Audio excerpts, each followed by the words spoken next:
Welcome to the Terrible Podcast with your hosts from SteelersDepot.com, where you can find all your latest and greatest Steelers news. It's Dave Bryan and Alex Kozora, always lit, talking Steelers. And now, here's Dave and Alex.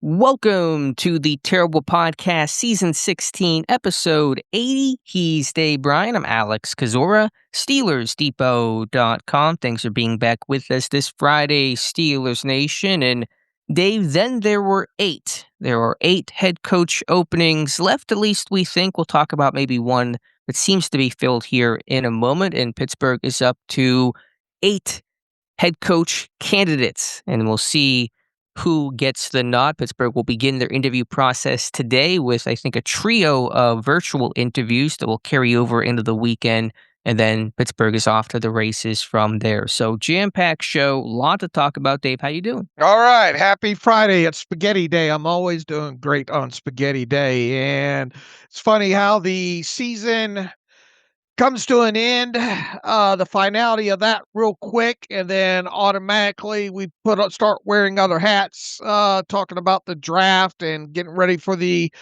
Senior Bowl and Shrine Bowl. And then mixed in with that is the new road that we're going down with, along with the Steelers, first time in a while for them, looking for a head coach. So you mix all that in. Got all the sheets, the Senior Bowl and the Shrine Bowl prep sheets already in the last, 48 hours for the staff that we have going out to those all-star games. And in the process, you click on a few links here and there, and you start learning about some of these, a little bit more in depth about some of these draft picks, and getting your, initial thoughts on some of these guys put together, and while watching Twitter at the same time to see all the news come in about the candidates the Steelers are going to interview. And yeah, it's just a busy time of year. It's an exciting time of year for various reasons, most notably because the Steelers are in a head coach search at this point. So lot to talk about today, and you had an interesting post you put up on the site late last night about your choice already for the Steelers' next head coach. So we'll discuss that during the show, and at the end of it, we'll obviously get our picks together for the divisional round of the playoffs, which I look forward to being a spectator for that this weekend. So happy Friday. Is that all? Is that all that's happening? That's it. Today, Dave? That's it. That's the news. All right, Walter Cronkite again in this episode. A lot of Cronkite here. A lot of head coaches for Pittsburgh to examine as well. I want to deep dive the head coach candidates here shortly. Let's just go through the requests and kind of give a ground level view, and then we'll talk about some Steelers signings and reserve future contracts, and then really kind of give us a lot of time and run away to get into the coaches themselves. So since we last spoke, there were 5 interview requests: Schiehlhaus, Schula, Weaver, Minter, and Flores. 3 have been added since, in Jeff Hafley, the Packers defensive coordinator, Klay Kubiak, the other Kubiak, the 49ers OC, and then the final one, let me get the pronunciation correctly, so I don't want to get it wrong. I've been practicing here a little bit. It is, and I just lost where my pronunciation was at, so I just don't want to screw it up here. It is Ejiro Evero, the Panthers DC. He's been a fairly popular name as well. And so those are the 3 new names to the list. We know that according to reports that Hafley, Schiehlhaus, and Schula will interview today. Again, that is all virtual. Minter will interview on Saturday, and we presume that Kubiak will interview today as well. So again, those are all virtual. They can't be in person until after the divisional round, and so that's where Pittsburgh's search begins. Okay, let's see. And you hit on Weaver and Flores, I believe, in the recap as well too. Do we know the dates on either of those two? No. I don't believe we do. I know a lot of people are saying that's not the Kubiak we wanted interviewed. Well, I mean, I think the list is still likely to grow, right? Yes, I wonder by how much. maybe 2-3 more names. You wonder if they're going to look at a coach who's been a previous head coach. Granted, Flores is one of them, and he has, of course, the ties to Pittsburgh. Will they look at a Robert Saleh, a Mike McCarthy, a different kind of background? Will they bring in, again, I don't get too caught up in sides of the ball, but will they bring in a couple more offensive-minded coaches? Of the 8, only 2 have a true offensive background in Schulhaus and Kubiak. And so I think it'll grow. I just wonder how close to that initial list are we? Yeah, agreed. And I think if you go back not and you Art Rooney, what he said the other day about it's likely to take a couple of weeks from here. But if you look back to when Cowher was hired and Tomlin was hired, what were the dates on those? Let's see. I think Cowher was January 21st, 1992. Man, that seems like such a long time ago. I was not alive then. Oh, That's wow. how long ago it was. I was doing things probably I wasn't supposed to be doing in 1992. About 6 years out of high school at that point. Tomlin, January 27th, 2007, and I went back thinking, because obviously I was with doing computers and all like that at the time, getting heavily into getting deeper into web development and all like that, and the iPhone, I think the first version of the iPhone in 2007, and in no way my wife would have shot me if I would have bought as expensive as they were back then, an iPhone. I was still, I think, on a flip phone or something along those lines at that time there. But long story short, the end of January's coming. Rooney says probably going to take a couple of weeks.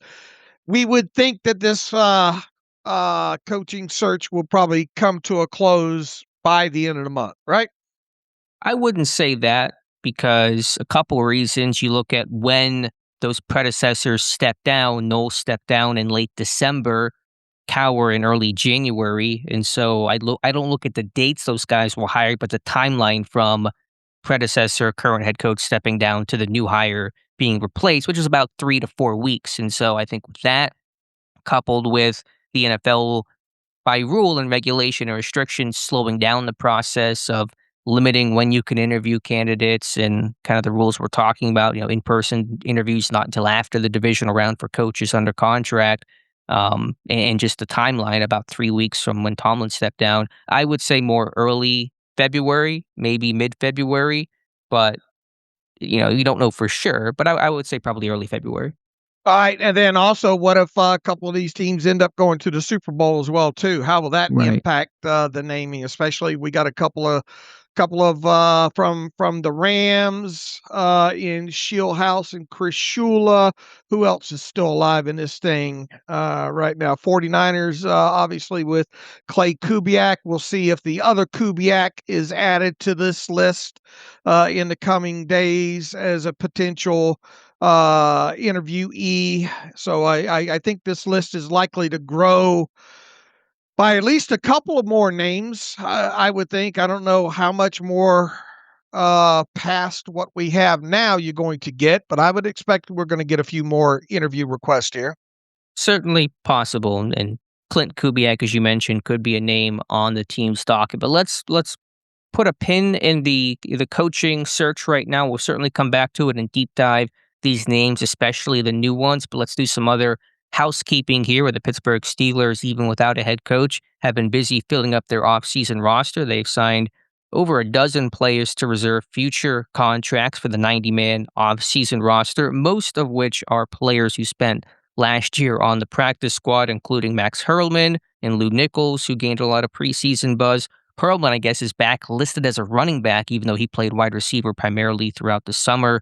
Last year, you have John Rice Plumlee, our good friend there, who's a versatile and fun player to watch. Couple linemen and Aiden Williams, Stephen Jones, defensive tackle Kyler Baugh, defensive lineman Anthony Goodlow, and KJ Henry. Julius Wolschoff, the German international exemption, is back. Daquan Hardy and Jack Henderson in the secondary, and Cal Adomitis as the long snapper. Also, a couple other names have been added, in Doug Nestor, an offensive lineman, Zach Frazier's teammate at West Virginia. He spent time in Pittsburgh, also in Minnesota, and Brandon Smith, the receiver that Pittsburgh worked out last month as an outside name, spent time with the Jets. He's out of Iowa. He's also been added.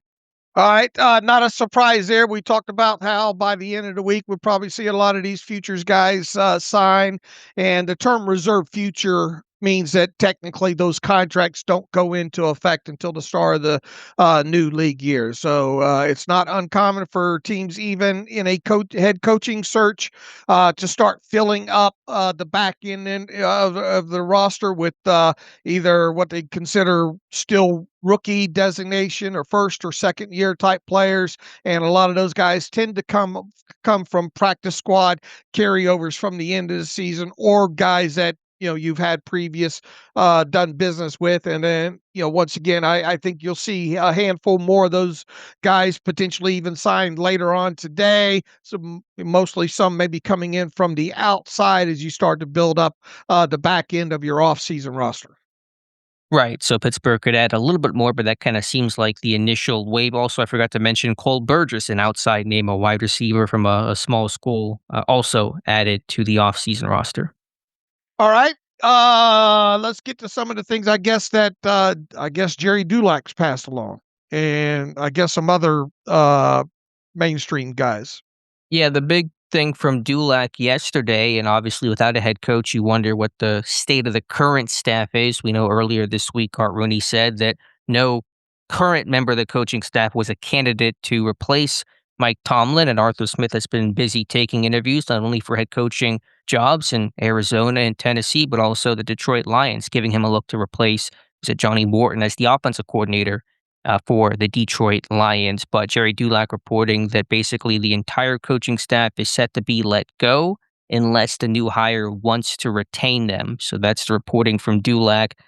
I'm not sure if the wording of his tweet port was in reference to the contracts all expiring this year. I don't believe all the contracts expire the way that I know them to be signed, but I guess they would be let out of those contracts. And Dulac reporting those guys have all been given the opportunity to look for jobs elsewhere if they so seek it, because they will not be back unless the new head coach wants them back. All right. Needless to say, you're going to have a huge turnover here in the coaching staff. We'll see if any of these guys are retained. Obviously, a lot of those decisions will not be made until you have a new head coach. I know Jaylen Warren took to Twitter for the first time in like 2 or 3 years, showing his support for Eddie Faulkner. I would imagine that you're going to see a lot of guys on a team maybe stump for some of these coaches because people don't like change for the most part. They get familiar with a guy, but it was interesting to see Jaylen Warren, a guy that's not very vocal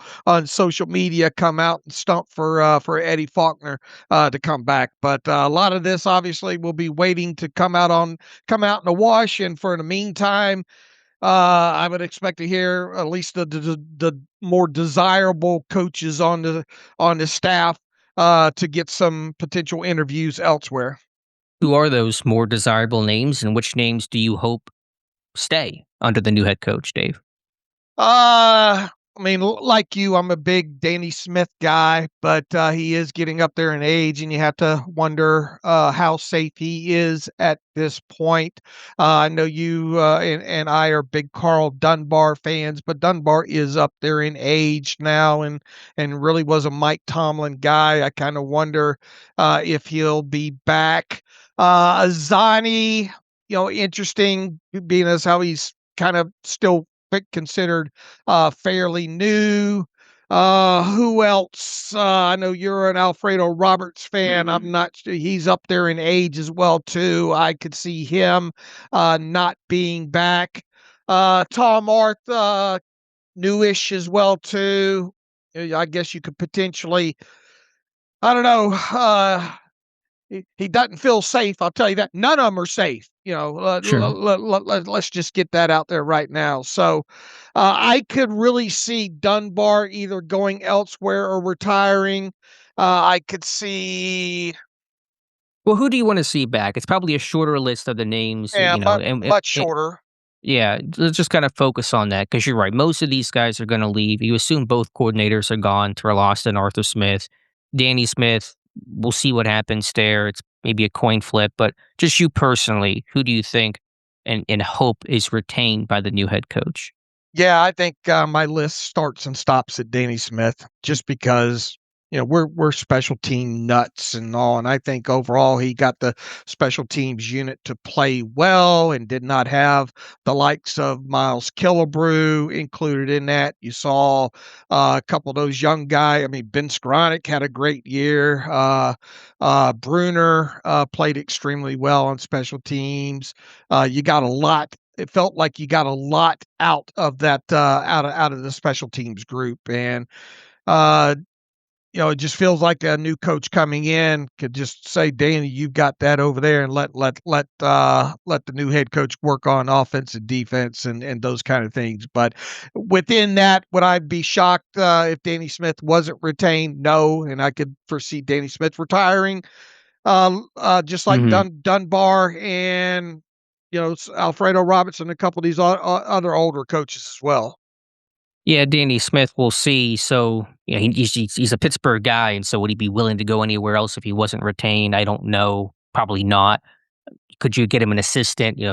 Smith famously the only coach in the NFL, the only team Pittsburgh is that only has one special teams coordinator in name. Everyone else has an assistant. Now Smith gets some help, but Pittsburgh was kind of unique and old school in that sense. Yeah, I'd have to sit down and think about it some and see exactly who that new head coach hire is. I think Faulkner is where I start in terms of that list. I think he's been a really good coach. Everyone that he's coached has had success. Najee Harris, 4 straight 1,000-yard seasons. Jalen Warren from UDFA to starter. Kenneth Gainwell, a career year. I know it's been a tough year for Caleb Johnson. I don't know if I really fault Faulkner for that. Johnson was pretty raw coming out. So I would definitely keep Faulkner. I'd be interested in Gerald Alexander. I like the work with Joey Porter Jr. and the ascension that he made this year. Tom Arth, potentially. I do like Tom Arth. Denzel Martin as an outside linebackers coach. Probably take it or leave it there. And then maybe, would you with Pat Meyer and Isaac Williams? Meyer probably goes, but you do like the continuity and the ascension and the growth of the offensive line. I'd probably at least keep Isaac Williams. So my choices, kind of roundabout, would be to keep Alexander, Faulkner, Isaac Williams, let's see, and maybe Arth and maybe Danny Smith, but I don't want the list to be too large either. Right. Like my old man used to say, you put your wants in one hands and you know what in the other, and see which one fills up faster. But it certainly, I think the grand point is that it could be a pretty stark contrast to when Tomlin came in 2007, in which he retained 7 coaches. And it's probably going to be a big upset if 7 are retained this time around. I agree. All right. Was there any other reporting from Dulac or any other of the reports that was about the future of this coaching staff? No, I think we hit on the main things right there. And look, it's all going to be a guessing game for the most part. And look, I mean, do I think Arthur Smith's going to be back? Do I think Terrell Austin's going to be back? No. And once again, like you said, it would be a bit of an upset if you had as many as if you have more than 3 retained. I think that would be a pretty big number. Right. So we'll see what the new hire is like, and obviously wants to bring in a lot of his guys, but you imagine a couple will be retained. Rarely do you get the entire new coaching staff. Usually at least one guy is kept, and maybe 2 or 3 ultimately, as you're indicating. All right, Dave, let's go back into the coaches since we're already sort of talking about it. So again, the new names to the list are Avaro, Hafley, and Klay Kubiak. So what are your take on those 3 names? Anyone sticking out to you, Dave? All right, I haven't gone down the rabbit hole of Avaro too terribly much. I planned on, I got it in my notes to watch videos and read up more on him.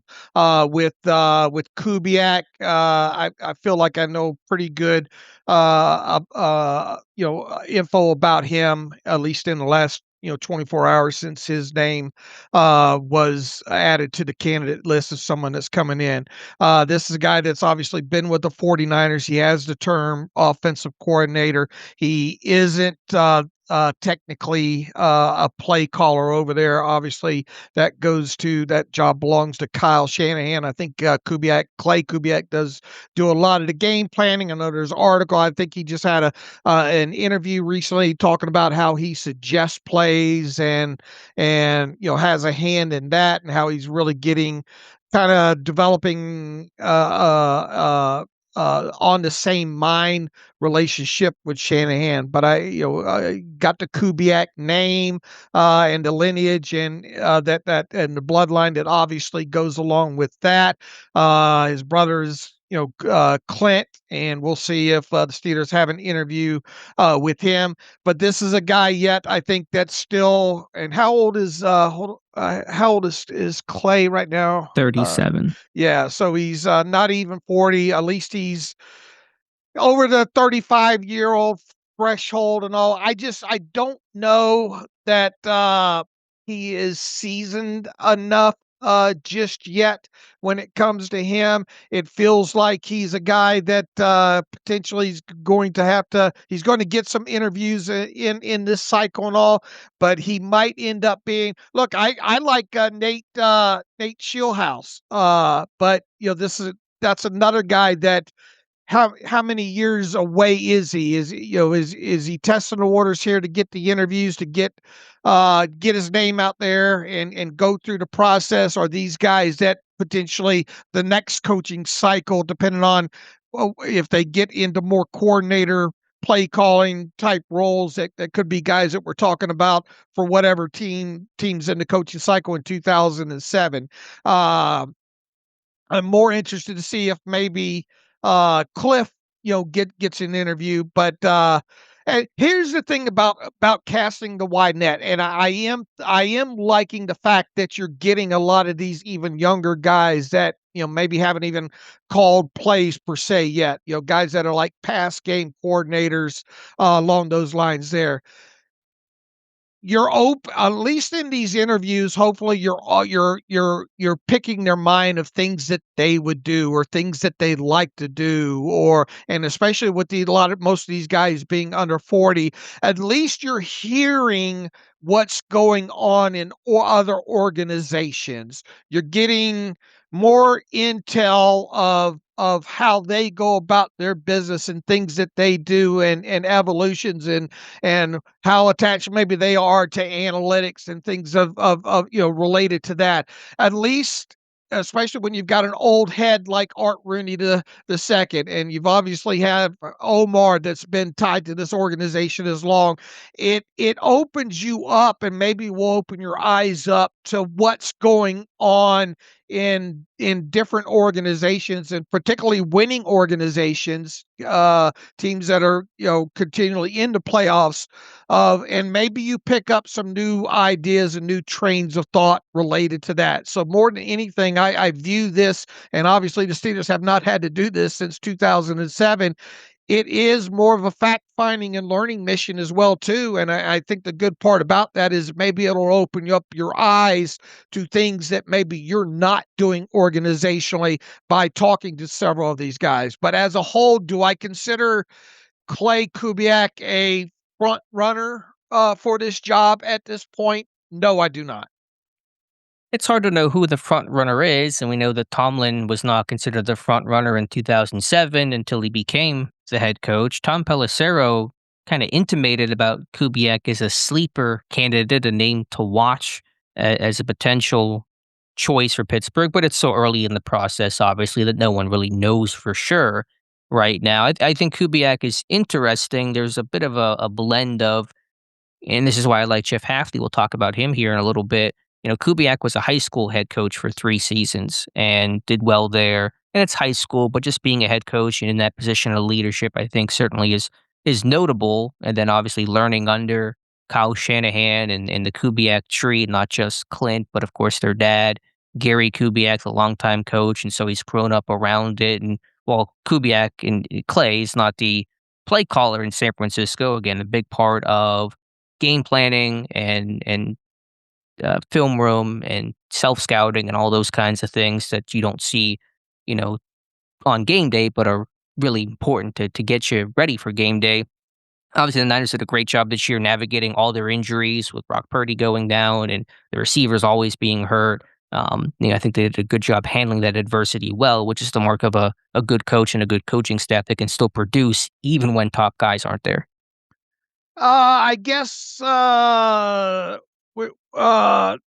link, at least with the 49ers and what they've done offensively, we've seen Brock Purdy obviously was Mr. Irrelevant, and we all know what he's gone on to do. And even in the period this year, you had cast off former first round pick Mac Jones seemed to kind of go in pretty seamlessly in that offense and have a revival of such with the 49ers. So that's a testament to what they're doing over there offensively, at least. Now, they obviously had a lot of horses over there still on offense, but Ricky Pearsall missed a lot of, they had a lot of injuries even on the offensive side of football as well, too, but they still had some of the other studs over there in addition. So I think a potential draw, I guess, and I think Mac Jones is still under contract for 2026 and all. If you decided to go down that road uh, of potentially, if you did not go in the draft with a quarterback this year, and you didn't want to heavily invest into bringing in somebody from the outside, but at least you thought maybe you'd give you a chance to compete in 2026. If you decided to maybe go down the Mac Jones road, you have a guy in Kubiak that has obviously worked with him now some. So I think there is a little positive to that in the aspect of if you decided you wanted to go down the Mac Jones road and potentially trade for him. And just in general, the real big draw with Kubiak, because he was the quarterback's coach before becoming the OC this year. I think he was technically pass game coordinator last year, worked his way up from assistant quarterback's coach, but he really helped mentor and develop Brock Purdy. And obviously, Pittsburgh is a franchise looking for that next quarterback to be developed and mentored. And so the work that the Klay has done with Purdy and also with Mac Jones, as you said, is impressive. And not to get too far ahead, I think these are kind of more minor points, but you talk about potential who could come over if a Kubiak hire was made. What about wide receiver Juwan Jennings, a guy that we both have liked for a long time, his physical nature? He's a pending free agent. And so in an offense that might certainly become more wide open and more receiver friendly compared to Arthur Smith, that would be a name to watch as well. Agreed. Yep. With Avaro, he's from England. He's part of the McVay tree in a sense. He's been with the Rams. He was with them for the Super Bowl win. He was in Denver in 2022 and then Carolina the last several years. I know that people will kind of knock him for the Panthers and they didn't have a great season defensively, but there really wasn't a ton of talent to work with outside of, somebody like Derek Brown, who was hurt 2 years ago and then available this year. So I think it's probably fair to say that unit overachieved. I mean, there was some talent, J.C. Horn, etc., but it was not a great unit. Wasn't a high pedigree unit, and so I think there's some praise there for the work that he's done. I think in Denver a couple of years ago they had a really good defense as well. Yeah, they did, and I think he's got some time in the Rams organization for 17 to 2021, and weren't the likes of was Ramsey still there at the time? I'd have to check. When was Jalen Ramsey there? I think so, but he's bounced around so much. I don't have my years totally. Yeah, he was there with Avaro. All right, so you're talking about a guy that, and we talked about maybe going down the road of revisiting right out of the chute. We talked about the long list of restricted free agents that this team has, and I think we had that conversation before Mike Tomlin, so we're going to revisit that at some point. But then you've got some of these older guys on the roster and that are under contract, guys like Jalen Ramsey, specifically, that you do have to wonder, was his arrival, how much was his, did this played into the fact that Steelers traded for him and him wanting to play for Mike Tomlin might impact his thoughts going forward. And if you brought in a head coach, and look, you don't bring in a new head coach just for one player that's on the backside of his career, right? Right. But I think it's part of at least the short term outlook of, well, if we brought in, if this is a head coach and he has a relationship with a guy like Ramsey, how does that help you? And on the flip side, if you brought in a coach that was never really worked or doesn't know Jalen Ramsey, are we setting ourselves up for Ramsey says, you know what, I'm a guy that I'm a journeyman. People know that I came over here to play for Mike Tomlin. I'm not on board with this new head coach or defensive coordinator, or however they shape up this roster. Can you try to do your best to get me out of here? So it's just one little piece of the tiny puzzle here, but at least with Avaro, he has familiarity with Jalen Ramsey. Yeah, it doesn't hurt. I point taken. If the hire was made, then those would be things you'd be considering and talking about post hire. He's been coaching for a long time. Avaro has since 2005. Even done a little bit on the offensive side of the ball. He was in San Francisco for a time in the early 2010s, and so kind of I like coaches that have coached different positions and different sides of the ball and have that all worlds background that kind of helps them with that vision, especially for the head coach role and leading the entire team. So yeah, a name that has not been talked about as much as the other candidates in Pittsburgh, but certainly should be considered as well. How good was the 49ers? The Panthers defense this past year? I was poking around in some stats here. Let me see if I got it. Yeah, the numbers are not great, but I think it's fair to say that unit beat expectations for not being a really talented or marquee group. The defensive adjusted net yards per passing attempt stat for the unit was 5.9, which was just slightly better than what the Steelers had. They had 15 interceptions. They allowed 20 passing TDs. Their sacks were towards the bottom of the league, 30 sacks for that unit. Right, but how good was that defense? It was, how many standout players were there? They brought in some rookie pass rushers, some young guys. So again, I think the totality of the body of work is that he's had some good defenses throughout his career and a guy that can certainly coach defense. All right. And then he's one of the ones that I want to go watch search some video out on, like I've done with a few of these others, and get to know him a little bit better. I will have done that by Monday. And then there's Jeff Hafley, the Packers DC, who I talked about on the previous show some. And if you guys haven't checked it out, or maybe you have, I have my article today for my choice for the Steelers' next head coach, and it is Jeff Hafley. I know that is not a popular name given how the Packers season ended. Derrick Henry running all over them and then blowing that wild card lead to the Chicago Bears. But I don't want to be prisoner of the moment. You're not hiring just the Packers, you're hiring the man, and I think the man's pretty impressive, and I lay it out in the article better than I can probably audibly describe it now. I talked about it some the other day, but I think he checks all the boxes I'm looking for, because I'm just looking for a really good leader and organizer and someone to do the job of head coach, not just looking for the best tactician offensively or defensively. And he's a good defensive mind too. This is not to say that those things aren't important. I think part of leadership and organizing and connecting is you have to be a really smart guy that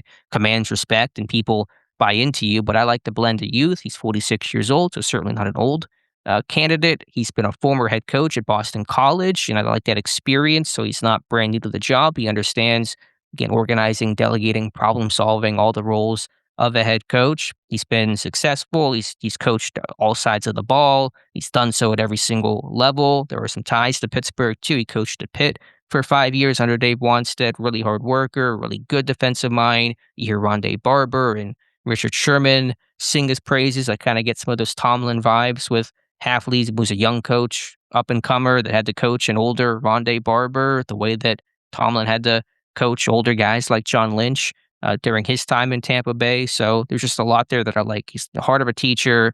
The Packers defense in 24 was excellent. It was a really good unit until they suffered some of those injuries this year with Wyatt and, of course, Micah Parsons going down, the trading of Kenny Clark. Their defensive line, their front was really battered. So I can understand why that defense wilted to some degree.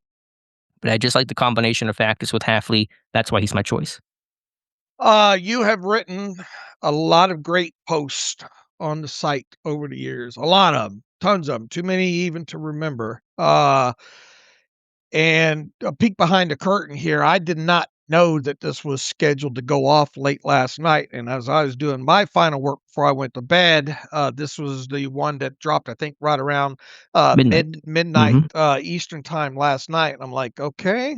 I don't spend all day in the back end of the site seeing what's scheduled and what's not. Obviously, I have a pretty good idea of for the most part, what's coming. This popped up and it caused me to stay up a little bit longer because I wanted to make sure I read it. And you did a fantastic job on this. You Thank you. really, really, really did. This just isn't a couple of paragraphs thrown together. There's a lot of history in there. There's a lot of reason as to why. I think you sum it up real good at the bottom with highlighting the bullet points and all of the reasons to like Hafley and all. It does not come off as some people will say as a selling as a used car selling piece here. It does seem really balanced. I don't, it's long. It would take a long time to go through each piece of this. I know we've already talked about the COVID years at the Boston College, and I think some of the most interesting aspects of this is why he got.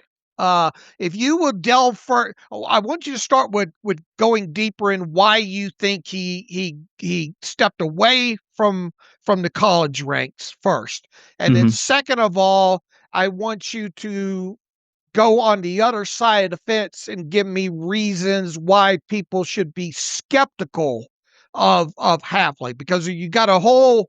How many words was this? Do you know? About 3,000. All right. You got 3,000 words that I think everybody. Here's the thing: you throw these things out, and most fans either go yes or no. In fact, I think you retweeted. I think you tweeted this out first thing this morning, and the first Twitter response you got was no. I'm sure they read the whole piece. Carefully consider that answer. And this might be surprising. People are not going to be in unison with the choice, whatever it ultimately is, and people are not going to be in unison if one of us likes one guy more than the other. All right, it just doesn't happen that way. It hasn't happened that way in forever. But dive deeper into the reason why he left college, and then after that, take the other side of the fence of why people should be skeptical of Hafley. Yeah, for the first part of why he left Boston College, he was the head coach there from 2020 to 2023. Had just come off a winning season. It turned the team around. They had a really bad 22 season. They turned it around in 23, won their first bowl game, so things seemed to be going well. But he talked about, and this has become a pretty common sentiment for the college ranks, is that you don't get to coach football when you're the head coach of a college program. Your life is spent with boosters and raising money for NIL. It's 24/7 nonstop recruiting, not just outside names, but keeping your own roster intact. He actually somehow convinced Zay Flowers to stay at Boston College when he had offers upwards of $600,000 to go somewhere else. I don't know what Boston College paid him, but it certainly wasn't anything close to that. And so his whole time was not spent getting to actually be around football, but just do everything else. And I think he rejected that, and he's certainly not alone. There's been a lot of coaches that have left the college ranks or left being a head coach to, not that he is the most popular name right now, but Chip Kelly stepped down as head coach to become a coordinator at Ohio State because he didn't want to deal with all the kind of crap that college football has right now. So that was the reason why he left and took the job to become the Packers. DC also got him back in the NFL. He's bounced back and forth between college and NFL. And so I think he probably also wanted to go back to the NFL.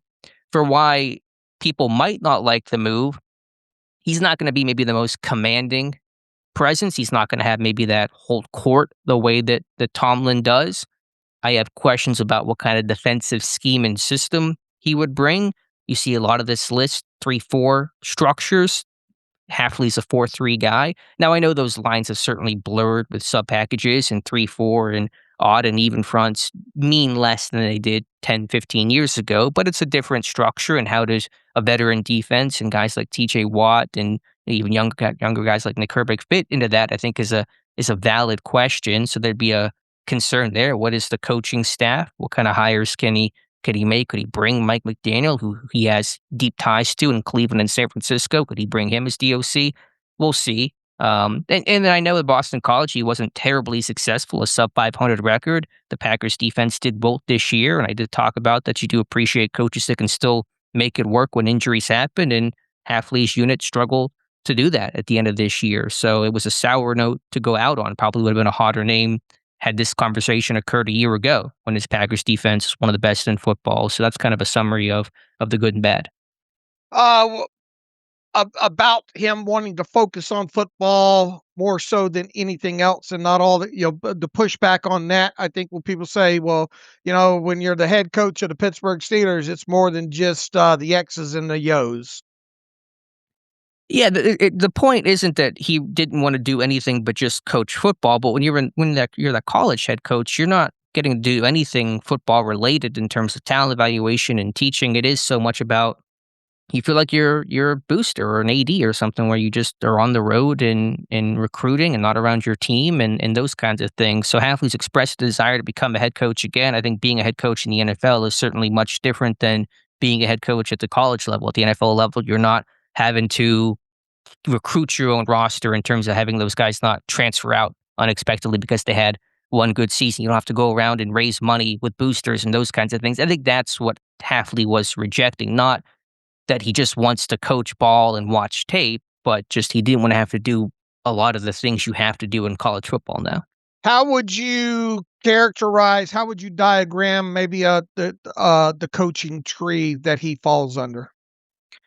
Yeah, he doesn't come directly from McVay, but there's some McVay adjacent trees there. He worked with Kyle Shanahan in San Francisco, who of course worked with Sean McVay. He's worked with Matt LaFleur, who is on staff right now with Sean McVay. So that's kind of I don't know if there's one true tree he's come from, because he has bounced around, mostly because, his coaching staffs get fired and things like that. Coaches have to move around, but he's worked under some really smart minds. He worked with Ryan Day at Ohio State and turned around Ohio State's defense in a hurry. He did the same in Green Bay. And so I think what he's been able to do to make a defense better in a hurry is really impressive. Ohio State had an elite defense in 2019. The Packers had a big jump in Hafley's first year in 2024. But in terms of the tree, I don't know if there's one true tree, but you could certainly say, Shanahan has had an influence on him. Out of all kind of the candidates that we know about so far, is he the one that probably might have the best pulse on today's college athlete entering the NFL? I don't know exactly how to rank that, probably because being a college head coach just a couple years ago certainly gives you that ear to, what's happening there. But yeah, I probably has a good feel for it, I'm sure. Sure. All right. The other how much it matters kind of question is, he has played or has coached at a major organization, rabid organization, fan organization in the Packers, and how much, if any, does that matter? Well, I think the big picture perspective of that he's coached basically every level and every situation and every hat that you can wear. He started out at a D3 program. He played at very tiny Siena College, worked his way up to Albany, to University of Pittsburgh, where he spent 5 years, like I mentioned, went to the NFL. He's been an assistant. He's been a defensive backs coach. He's coached D-line. He's coached running backs, played receiver. He's been a coordinator, he's been a head coach, and so he's kind of checking all those boxes, has all those perspectives. And you're right, he understands Pittsburgh because Green Bay and Pittsburgh, similar markets, similar storied franchises, but he understands it because he coached at Pitt for 5 years. He's been in the area. He's coached in the AFC. He was the Browns DB's coach. He's coached the likes of Darrelle Revis and Richard Sherman and Rondé Barber and Joe Hayden to success. And a lot of those guys have spoke really glowingly of Jeff Hafley. So I think that's attractive. His family, his wife's family is from Pittsburgh. And so I make that point to say he's gotten a lot of head coach interest and a lot of connections. A lot of people saying he might go to Miami because the new GM there, what is it, John Eric Sullivan, it was in Green Bay. And of course, there's obvious ties there. So if you could try to pull him away, should that be your top choice, going kind of back home, quote unquote, to Pittsburgh might be a factor. What would you tell the people listening and the readers that say, well, you go to the Packers message boards, you get on Packer Twitter, they say, please hire Hafley, take him away. Yeah, they probably said the same about Tomlin, because Tomlin's defense in '06, his year in Minnesota, they were the 14th ranked defense. That was a 6-10 team. They got blown out by the Rams in the season finale.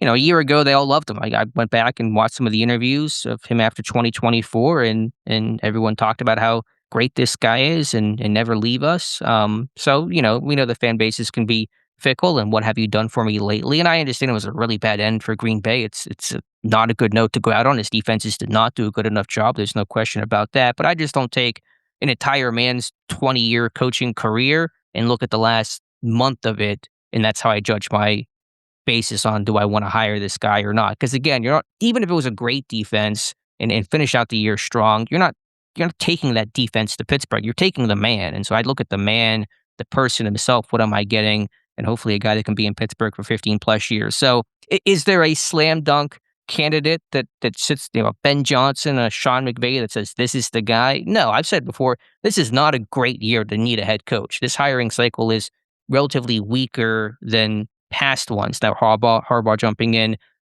bumped it up some, but obviously Pittsburgh was not going to make a run and not going to get Harbaugh. So this is not a great year to need a head coach. I thought Hafley stuck out for the combination of factors. There's other coaches I like. I really warmed up to Chris Schula the more that I researched and learned about him. I like Jesse Minter a whole lot too. I got to learn more about Klay Kubiak. Obviously, that news came in really late when this article was already half done. So it's not the only guy that I'm interested in, but it is my favorite. Interesting that you bring up the 2006 season for the Minnesota Vikings. I didn't know how I might be able to work this in today in the conversation, because I obviously don't want a lot of focus on Mike Tomlin because he's obviously outgoing at this point here. Do you know that and obviously the record that year wasn't great for the Vikings and all, but do you know that the Minnesota defense that year gave up the fewest yards rushing in 2006 in the regular season, and it wasn't even close. They allowed 985 yards rushing that year. The Baltimore Ravens in 2006 was the next lowest team at 1,214 yards. So there was 260 whatever yard difference, but the Minnesota Vikings had the best run defense in the NFL in 2006. And then also when you look at the adjusted net yards per passing attempt stat, that defense had a 5.0 number, which was ninth best in the NFL that season. They had 21 interceptions, which was fifth most in the NFL that year. They allowed 15 passing touchdowns, which was the fourth fewest in the NFL that year. And they did all that with only having 30 sacks, which was tied for seventh least in the NFL. So even though that, and if you go back and look at some of the games, they kept the score down for the most part. Some of those in a lot of those games. So, you can't just look at record and all like that. When Tomlin came out, they had a pretty decent defense in that one year that Mike Tomlin was there in 2006. Yeah, I was just saying the fan reaction when you're 6-10 is usually pretty negative, and they were 14th in scoring. I think the offense is, I don't remember the '06 Vikings terribly well, but I think the offense is probably a bigger reason why that team was 6-10 than the defense. They also took the ball away a ton. They had like a 6 turnover performance. The Vikings defense did late in that season. So there were a lot of strengths there. It was the Williams brothers were there, right? Kevin and Pat. And so it was a defense that certainly could play well. I'm just saying that it wasn't like an elite defense. Look at 24 with the Packers. I'm sure if you look at the numbers, I'm looking at them now. Pretty impressive. 6th in scoring defense, 5th in yards, 4th in takeaways, 3rd in yards per carry allowed, 6th in points allowed per drive. They were 5th in EPA. So the 24 defense in Green Bay I thought was really strong. Let's see. Rushing defense that year, they were 2024 rushing yards allowed. They were right there with the Steelers, 7th in the league in rushing yards allowed. The adjusted net yards per passing attempt stat for that defense in 2024 for the Packers was, where is it here? And I would also say while you're looking that up, and 5.5, which was the 6th lowest. yeah, it was a really good defense. It was a really good defense in 25 too. Whenever they played Pittsburgh midseason, it was one of the best defenses in football. I think their run defense was maybe the number one run defense in football, allowing 3.3 yards per carry. They were giving up no big plays. They just kind of really stumbled the finish line. When you lose a guy like Micah Parsons, obviously it's just so tough when your defense takes that hit. They already lost Wyatt. They traded Kenny Clark, and so they just didn't have a whole lot of horses up front. Some of the secondary additions didn't work out. Nate Hobbs had been hurt and just didn't play well, did not live up to expectations. I don't want to make a bunch of excuses for the guy to hire a head coach. I don't want to sit there and throw a bunch of excuses, but you understand some of the reasons, and that defense was still playing really good football until the last month of the season. So the guy can coach defenses. I have no question he can coach defenses, and so that to me is not a concern. All right, I'm on board with a lot about what you have written about Hafley and all, and right out of the chute, I think the first three names that came to my mind when potential head coaches were Mentor, Chris Schula, and Jeff Hafley, and I think we're on the same boat, at least, or same plane right now when it comes to that, with the 8 names that we know at this point. And there's a reason why, even though Green Bay's defense ended the year poorly, the guys had, 5 head coaching interviews? I think the majority of the NFL is now interviewing him. And of course, the Giants, I don't think did, because in part, they're making the run at Harbaugh and finalizing that. So there's a reason why he's getting the interest. Does that guarantee success? No, obviously it does not. But Pittsburgh is far from the only team to show interest in him. I know we're still working through these names, and it takes a lot of time to really get a good feel for who these candidates are, and more could and probably will be added. But do you have a current favorite right now, Dave, of the current 8? I've done a lot of work on Schula and Shieldhouse, is where most of my work has been, along with Hafley, who I felt like I knew a lot more about, more so than Schula and Shieldhouse going into, I guess, last week. Schula really does grow on me. You got the bloodline there. You obviously have the ties to the immediate recent ties to the Rams organization. He's got some Wade Phillips tutelage within there. I don't know how many people have had the opportunity yet to go back and watch a fairly recent interview with who is it, Chris Long, on his podcast. That was an absolutely fantastic interview with him. He sounds very grounded. He's talked in the past in another video that I posted. He was almost afraid to say his last name because of the people thinking that the nepotism, and he got where he's at because of the last name. I think he's paid his dues over the years. He sounds like a brilliant defensive mind. On top of it, once again, playing in a Rams organization, I think, or coaching in a Rams organization has certainly helped him. There's an old 2020 post from a blog talking about a coaching clinic that he played a part in.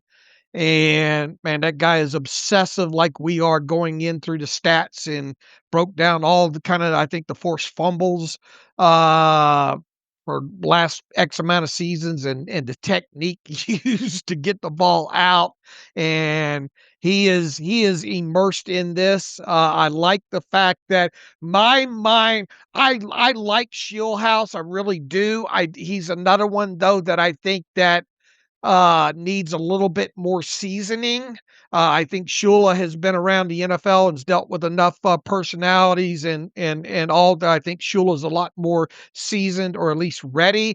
My mind does wonder, though, that if you did get a guy like Schula as your head coach, what is the possibility if Shieldhouse does not get a job that you can rob the Rams and make that your Shieldhouse be your offensive coordinator Sure. right out of the chute. So I think potentially there is that draw there. And then also, I mean, he's worked with a lot of notable Raheem Morris. I mean, a lot of old heads he's worked with, along with new heads over there with the Rams as well too. So the more that you watch at least the video stuff, more recent stuff out there, the videos with Schula, and then you dive deeper down into his background beyond just the last name Schula.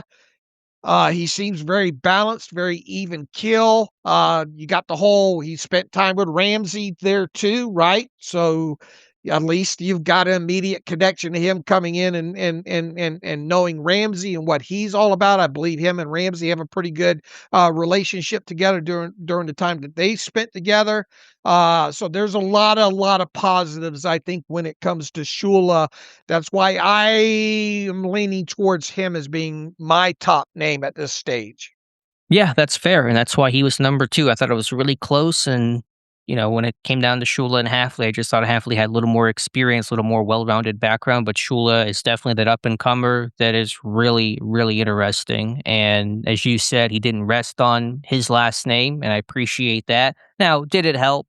Yeah, I mean, it obviously helped. He was the DC at John Carroll, where his grandfather, Don Shula, starred at, so that I'm sure that has helped along the way, but he's really paid his dues. He spent a long time with the Rams too. He's worked his way up from assistant coach to, I think, positional coach to now obviously the DC there. What I like most about in terms of the body of work, the results, he had to take that Rams defense that lost Aaron Donald after his retirement and have to really kind of reinvent it. And they certainly have stocked the shelves to give him a lot of draft picks to work with. But take that defense, you lose that major piece, and still play pretty good ball overall, I think is really impressive. And in Pittsburgh, you're going to have to do the same. You have a defense that's getting very old and some pillars that are going to be parting at some point soon. Cam Hayward, who may be done playing football right now, TJ Watt in a couple of years, Jalen Ramsey. And so having to kind of reinvent that defense with a young group is going to be the mission. And I think Shula's done a nice job of that in LA. And didn't they do that on kind of a lower defensive salary budget as well too, right? Well, yes, I've seen that touted a lot. That was one of the lowest paid defenses, but they have a bunch of draft picks. They're all a bunch of rookies and highly drafted rookies and Verse and Fisk and I don't know, Kobe Turner and Byron Young. So yes, they're cheap, but they're also a lot of high draft picks that have been put in there. And that's why they're so cheap, because they're on their rookie contracts.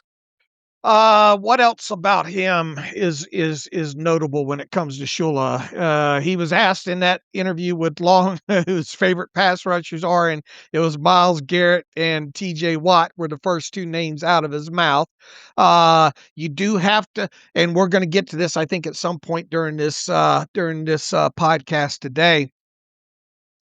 Watt, obviously not happy about Mike Tomlin stepping down, and has been real vocal about wanting to play and the reason to sign that contract extension. And he is on the backside of his career now. If TJ Watt is not on board with maybe the direction or the initial thoughts or of whatever new head coach comes in, might TJ Watt say, "Look, I don't like the direction this is going. I'm on the backside of my career. I want to compete. I want to win. I want to win a playoff game. I want to compete for a Super Bowl championship. I'm not convinced that the new head coach can do that." Might TJ Watt go to the organization and say, "Look, can you get me out of here?" So I think it's very important with these aging guys on the back end or on the front end of, especially on the defensive side of football, how the relationship goes right out of the chute here. And I think Shula might be a guy that can bridge some of those gaps from an aging out defense into a new era defense. Yeah, I think that's well said. With Watt, that's not my expectation. I don't know, obviously, what's in his head and heart. It's an emotional time right now, but I think eventually you have to reset and maybe be invigorated by the new head coach if they have a conversation and there's a good plan laid out for the future there. So, we'll see. Not to divert too much, but just to kind of stay on that point, how tradable is that Watt contract right now? Not in terms of the age, but just in terms of the financial aspect of it. All right. Well, we've got a couple of emails, so we're going to be killing a lot of birds, I think, with this one stone here. That's why I wanted to kind of get to that right now. TJ Watt in 2026 is set to have a base salary of $32 million. He's at the age now where you're probably not going to restructure him at this point to clear cap dollars.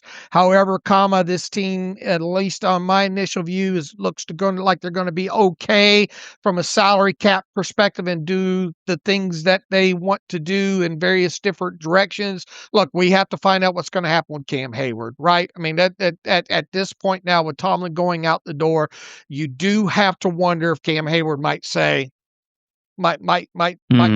call it a career. I think that's something that really needs to consider. Obviously, you'd save a little, some salary cap money should that go. He's got going back to Watt, he's got a $30 million left in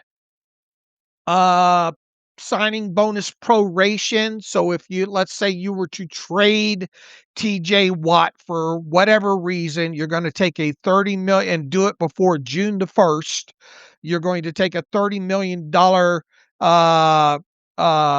dead cap hit in 2026 as part of that. Now, obviously, you cannot, when you get into the specifics of trading TJ Watt at his age with a $32 million salary, the line is not going to be long for teams looking to trade for him, other than being kind of the missing piece type situation. And as we talked the other day, do you feel in your heart of hearts, do you think that you could get a first round draft pick for TJ Watt? No. I agree. Could you potentially get a second round draft pick for TJ Watt? Yes. All right. That's the high end there. Might a team, as part of giving you a second round draft pick or whatever else in compensation, say, yeah, that's great and all, but we want you to eat a little bit of that $32 million salary as part of this deal? The Steelers traditionally are not a team that likes to eat. Normally, they're the ones trying to get other teams to eat portion of salaries to trade for players. How realistic may or may it not be for the Steelers to get that second round draft pick to eat 5-8 million, maybe more of this contract? Yeah, it's hard to say. I don't know if Pittsburgh wants to open up that door. It's hard to close it once you start opening it, but it seems possible. What would your initial gut of a team asking them if indeed a second round draft pick were involved? I still think my gut would be no, because it would be another part of the new era. Well, the Steelers eating money now. You look, they didn't have to eat a lot of money with George Pickens and all like that. I mean, to trade a veteran cornerstone, future Hall of Famer is just and to eat money in the process is just not something that the Steelers do. Sure, but if you're trading TJ Watt, kind of all bets are off in terms of what do they do and what does the history say? Because trading someone of Watt's caliber is something they don't do out of the gate. And if you are trading Watt, that is really kind of committing probably towards a rebuild. And so stocking up on high draft picks means more than having to eat some salary. All right. And then, on top of it, obviously out. Now look, Watt you would have to work around it if Watt comes to the organization and says, I want out of here. That becomes a different can of worms.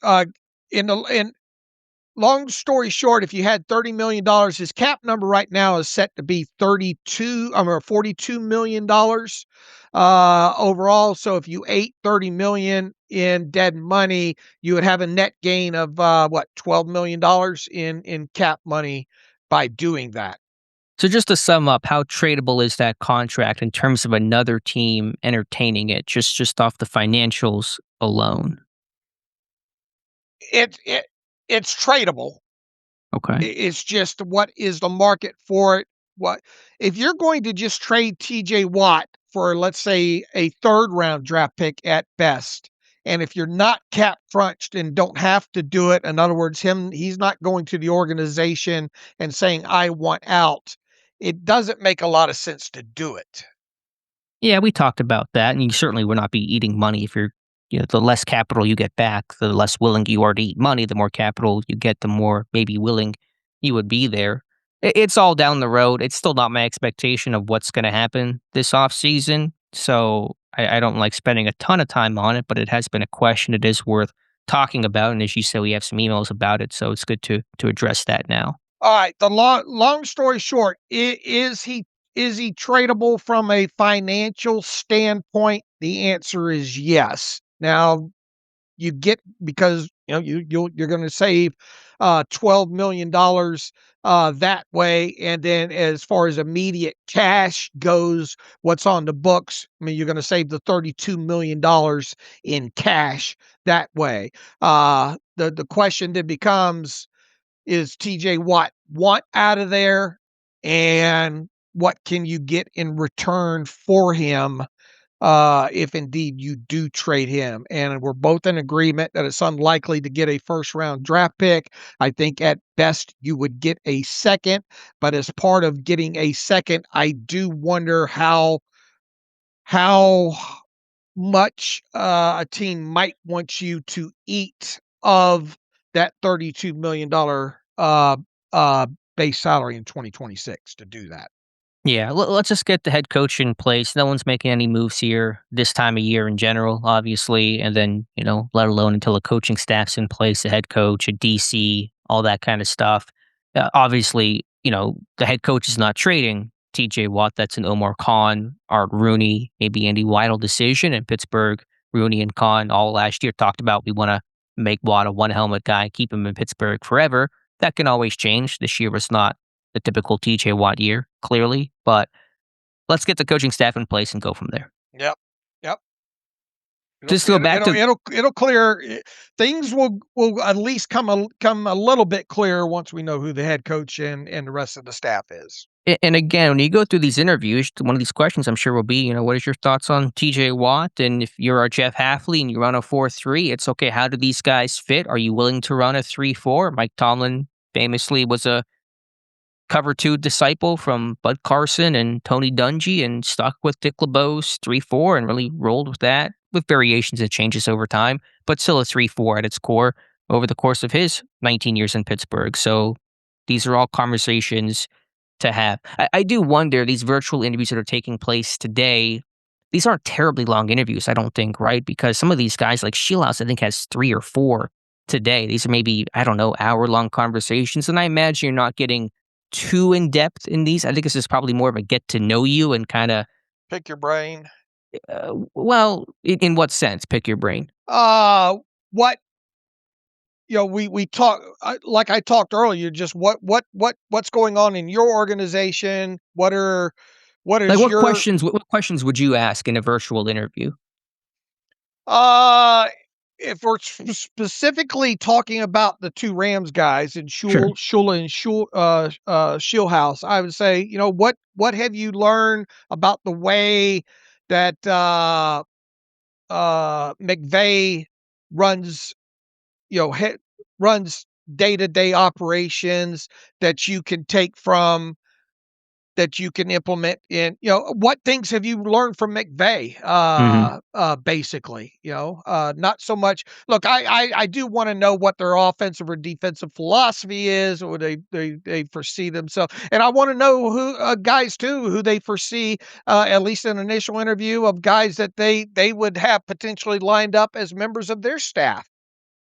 I wonder if that conversation takes place in the virtual. I feel like that's more of a second round of interviews, the face-to-face, where those guys come in, they bring their book, a presentation of exactly kind of their vision for their franchise. I feel like, and maybe I'm wrong, I had to probably research it some more, and virtual interviews are still fairly new. They didn't do these in 2007 with Mike Tomlin and in the bunch, obviously. But I feel like it's more about just the person, like what kind of guy are you? What's kind of your background? It's less so about the Steelers franchise and what does the roster look like? What does the coaching staff look like? It's a little more, I don't want to say surface level, but a little more about the candidate than it is the mesh of candidate and the Pittsburgh Steelers. It's probably a little more, and it is obviously more informal, get to know you, what's your background, a little bit, like you said, kind of what have you learned from people, that kind of stuff, than it is super in-depth.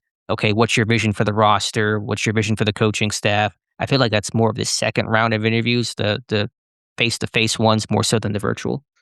When Schula in specifically, what does he remember, and did he learn from his grandfather Don Right. Schula? What about the other members of the Schula family and things that he's learned within that? What mistakes does he think that he's made that he can learn from? Throughout his coaching career, what old heads, what impacted Wade Phillips? What has he learned about kind of from the old heads that he can take, not only from working under McVay, who is a new age younger coach, but what kind of takeaways does he have from the older coaches that he's worked with?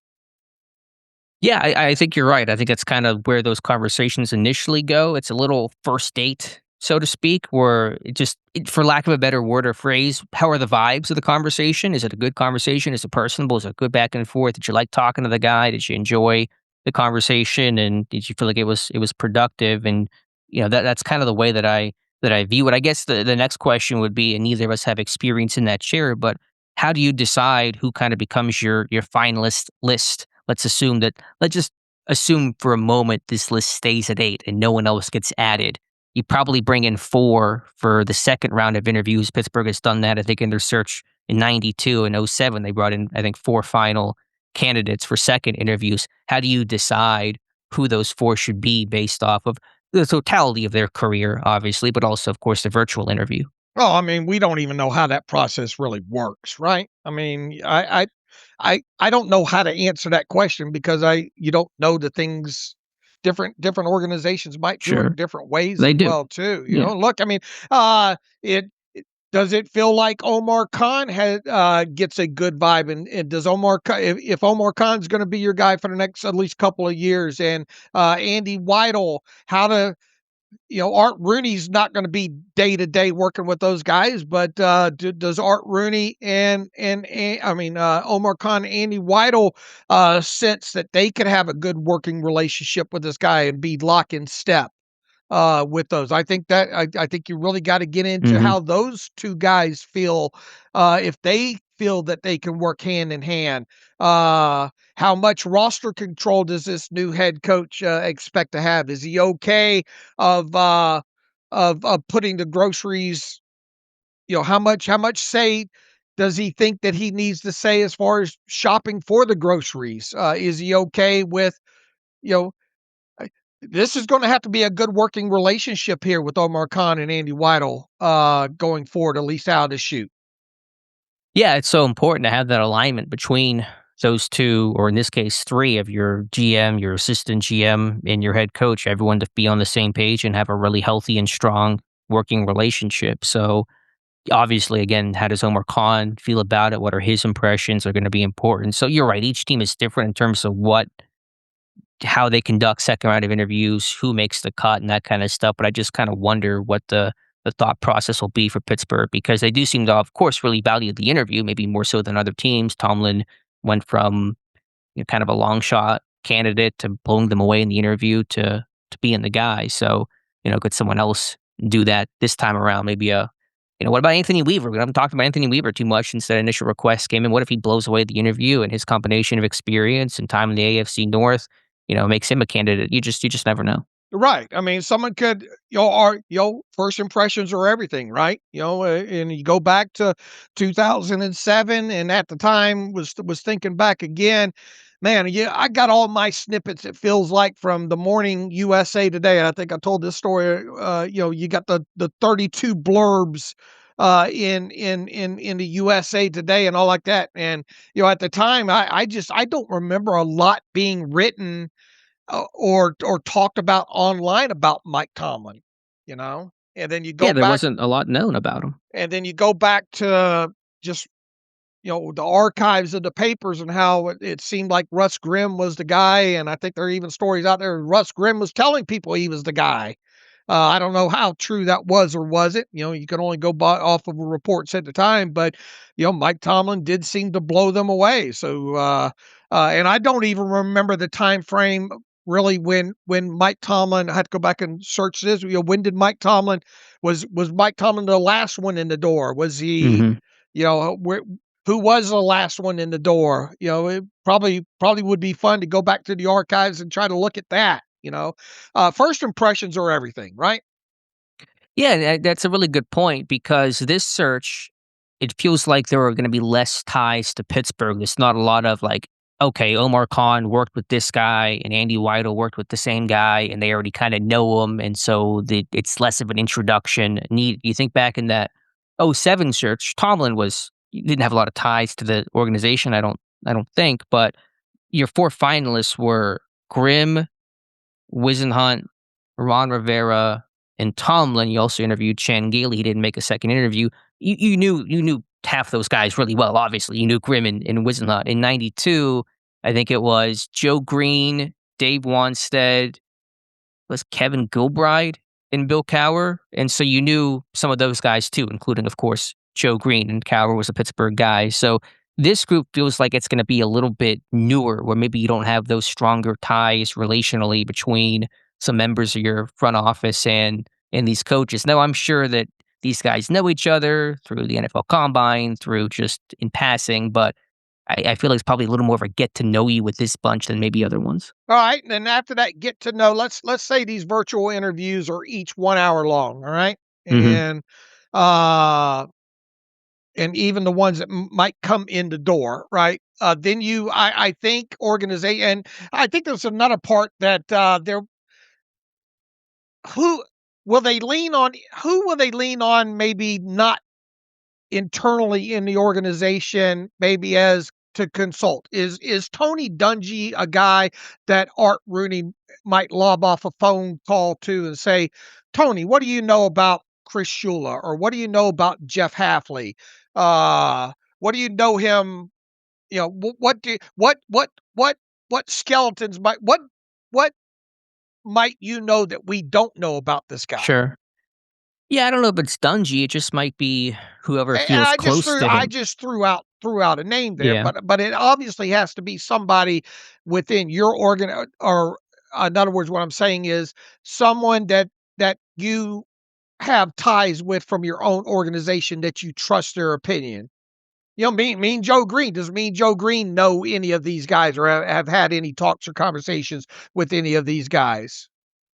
Yeah, I don't know if it has to be somebody that is kind of part of your organization. I Someone think, that you trust their opinion on is what I'm getting at. yeah. Yeah, but if they don't know the guy, then maybe you ask somebody that you don't maybe have a great relationship with just for some additional insight. But I Right, understand the point about trust and not being right. fed, being told, "Oh, yeah, he's a great guy," just because, you know, you might you don't want a guy to just say like, "Oh, yeah, he's a great guy," because you're just friends with the guy and he wants to help his buddy get a job or something. I Right. understand your point. Right, right. I want opinions from people that I trust that have had interactions with this Mhm. guy. Right. Would you And I don't think this will be the case, but would you consult Tomlin? Would you ask Tomlin about his input on any of these guys? Would he be in any way, shape, or form not part of the search, but just consulted in this? I'm trying to think. Would I ask Mike Tomlin's opinion about X candidate personally? Yes. Sure. I don't think I would. Nothing against Tomlin. It's just he's gone. It's a clean break, and I think he probably just wants to go live his life for a little while, and he should get to do that. And so it's just probably just let that go. I mean, personally, I would like to at least know his opinion. Okay, fair. Yeah, and maybe they do. And Maybe Cower, look, sure. you want to throw out. I'd ask Cower too, because Cower's not he's removed, but he's still in the circles, right? Overall. So, I would lob off a phone call to Cower. Yeah, it could obviously depend on the candidate. If it's Jesse Minter, who Mike Tomlin is known for 20 plus years. Maybe you have the conversation then, but you also probably have a good idea about his feelings about Jesse Minter and the respect that he has there. So it may be candidate dependent to some degree, but I do wonder, what kind of outside sources the organization may talk to. It's not something like there's going to be a consulting firm, which is good. I kind of hate consulting firms. You just get random people that come in and tell you who to hire. Just seems dumb, but Yeah, the whole along those lines there. Why are the Miami Dolphins brought in Troy Aikman? Well, I think part of it is because he's worked Monday Night Football. He's in all these production meetings. He gets to know all these organizations. There may be some sort of intel there, but there's always a balance between who's this kind of new guy coming in and too many cooks in the kitchen versus, let's make a decision internally because Aikman's not going to be here long term and we're going to wear this hire, good or bad. So, yeah, I could understand, in individual like Aikman. I just kind of reject the whole let's have this consulting firm give us a list of candidates. I think that's a pretty bad way to go about it. What about the report about didn't Dulac say something about the whole retreads or something or previous head coaches? Yeah, he said they would not hire one. Now, that apparently I think was more his strong opinion than actual reporting because he did kind of, I think, clarify that with one of the interviews he did, maybe Dan Patrick, talking about that maybe they could, but I don't think they will was kind of his message. And obviously, 7 of the 8 so far had never been NFL head coaches before. Flores, the exception, and Hafley was the head coach at the college level. So it seems like they're going to probably be in their same vein of a fresher face. All right. Who would you still like this team to potentially have on their candidate list to talk to? The other Kubiak, probably one, right? Clint. Sure. What about Mike Yeah. LaFleur from the Rams? No, I don't have a big hankering for him. We talked about him though in my Hafley post. Him and Hafley go back. So could he be the OC if he doesn't get a head coach job? And if Hafley was the guy, I don't know if you can have a million names that you can throw out. In terms of the ones that I feel like I really would like them to interview, you got a lot of that list already. I would just say Robert Saleh. I know that he is the quote unquote retread coach. It's hard with the Jets. It's such a mess of an organization. How much do you really blame Saleh for 3, 7, and 10 seasons there? But he's still pretty young, kind of in that Hafley mold of young guy, but head coach experience, pretty strong personality, pretty likable guy, I think. So I certainly would talk to Robert Saleh. What about Grant Udinski, who we've mentioned previously? We talked about him, yeah, like you said last show. Yeah, if you want to talk to him, that's fine. I just 30 years old, never been a play caller. Just feels it's like Shield House a little bit to me, where it just feels too early. All right. Is there any other names that you thought might be on this candidate list that have not been listed yet?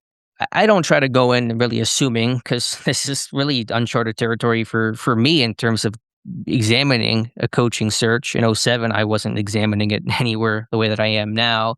Could you bring in some guys with Steelers ties, Randall L., Larry Foote, Scotty Montgomery? Those could be some names. Will McCarthy get an interview just because of his ties to the city? We'll see. But the only guy that I really would like them to interview, maybe Klay Kubiak, but I would say Saleh. Do you think that the Steelers' next head coach will be one of these initial 8? The odds would just say yes, even if they bring in 1 or 2 more. Your odds just say it's going to be one of these 8. So I'll say yes. How do you feel about the Flores thing?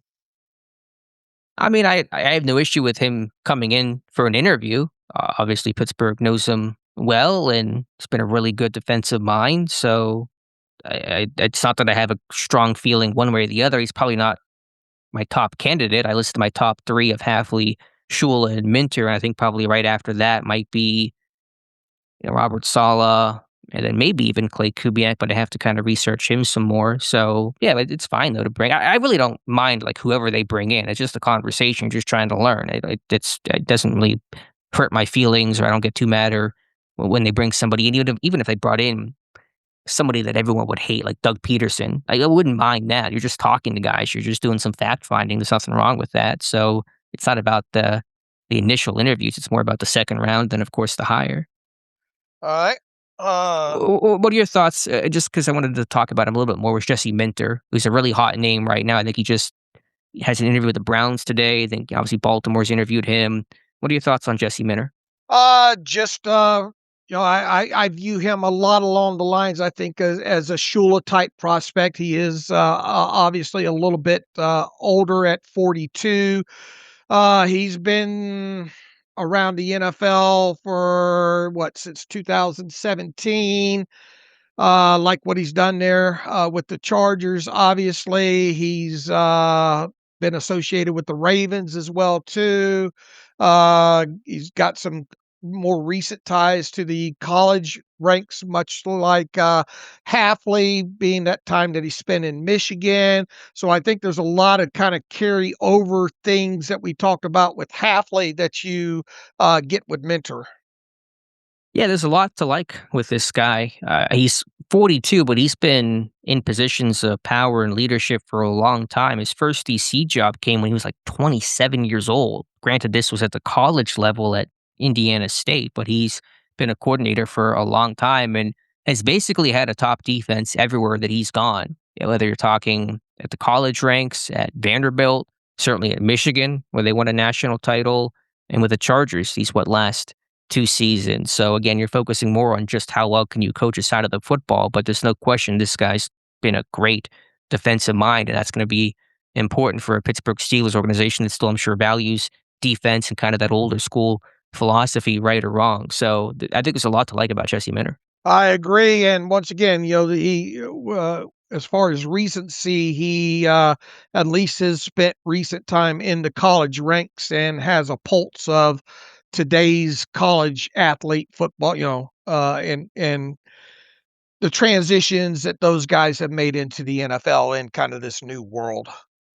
To you, Dave, how much value do you put on a guy having ties to Pittsburgh or at least the AFC North? I've mentioned that with a lot of these candidates, Weaver, Minter, who coached in Baltimore for quite some time, Hafley coaching at the University of Pittsburgh.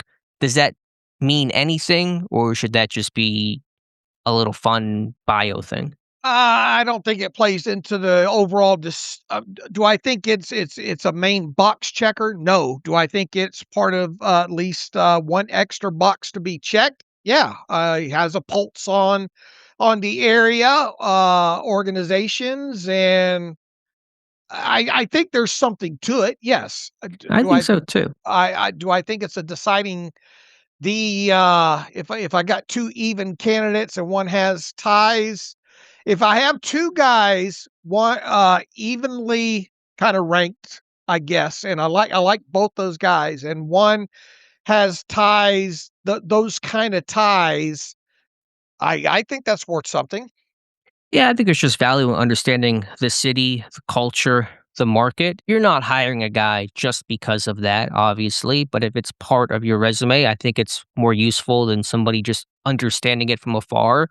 I think one reason of many for Bill Cowher's success was he understood the city as a Pittsburgh Crafton native. Now, that obviously can be understood over time, like it was for Mike Tomlin and Chuck Noll, but I think it certainly helps out of the gate to understand kind of the city, the franchise that you're stepping into. Yeah, I agree. All right. So we'll see where Pittsburgh goes from here. Anything else here on these coaches? Again, interviews starting today. These are all virtual. Nothing can take place in person until after this weekend, after the divisional round, unless the coach is no longer under contract, which all these candidates are under contract right now. So Pittsburgh will have to kind of move through this process. You maybe get one or two more names added. And then I probably will assume they'll probably take this thing down to 4 for the second round of interviews. All right. Between now and Monday, I hope to have learned more about Avaro. That's where I'm going down a rabbit hole today. All right, good deal. What are your thoughts on the Giants apparently coming close to hiring John Harbaugh? I suppose as of this recording, it's not a done deal. Tom Pelissero had a bit of a, I don't want to say ominous, but notable report today saying this thing is not at the finish line yet, but it certainly seems like John Harbaugh is going to become the next head coach of the New York Giants.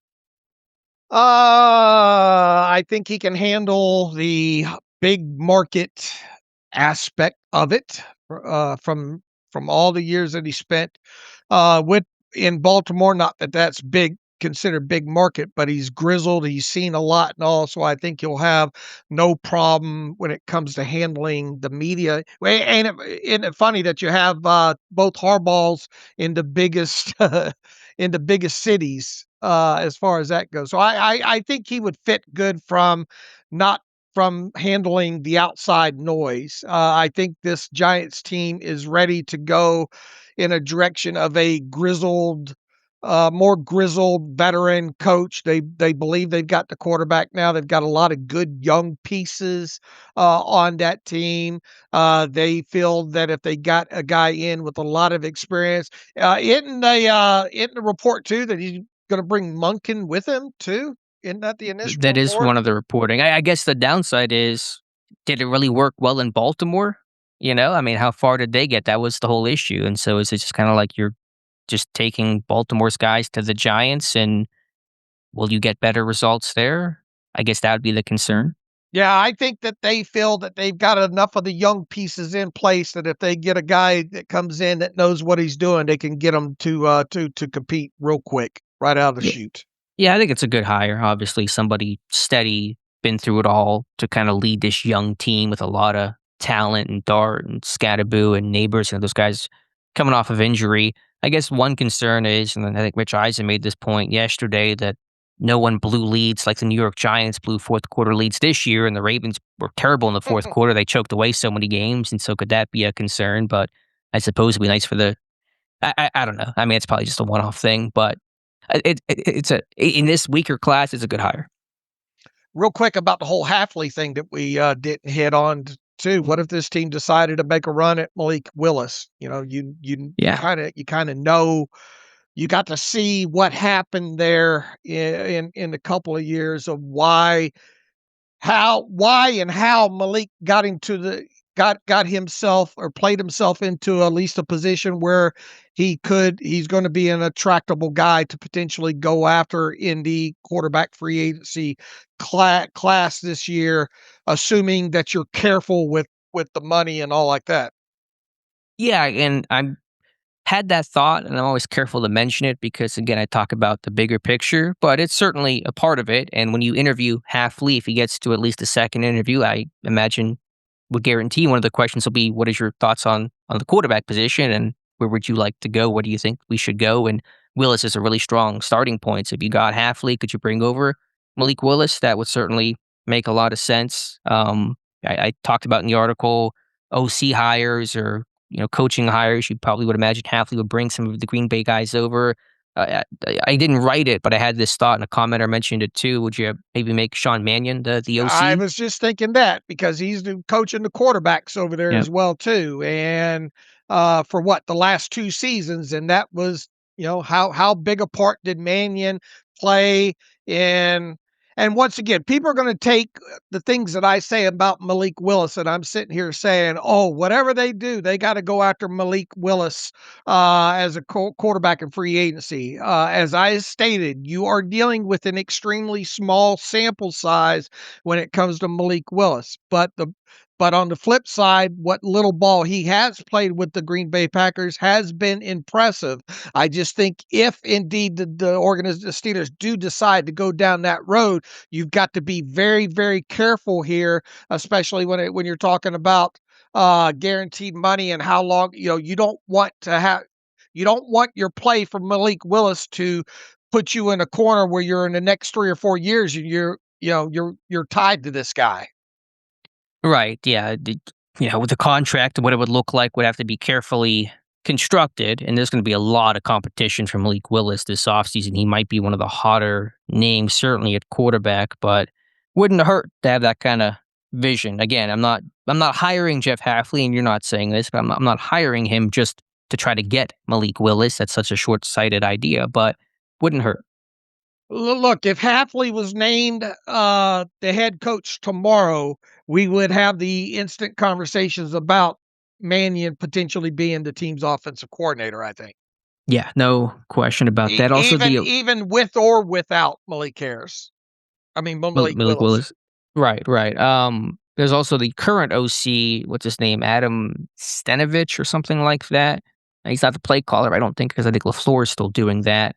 But you'd also probably talk about him. In terms of other OCs, you'd be talking about Mike LaFleur of the Rams and Mike McDaniel of free agent status right now. And of course, he's getting head coach looks still. But if he doesn't get that, you'd be talking about him as an OC, getting a lot of competition for McDaniel.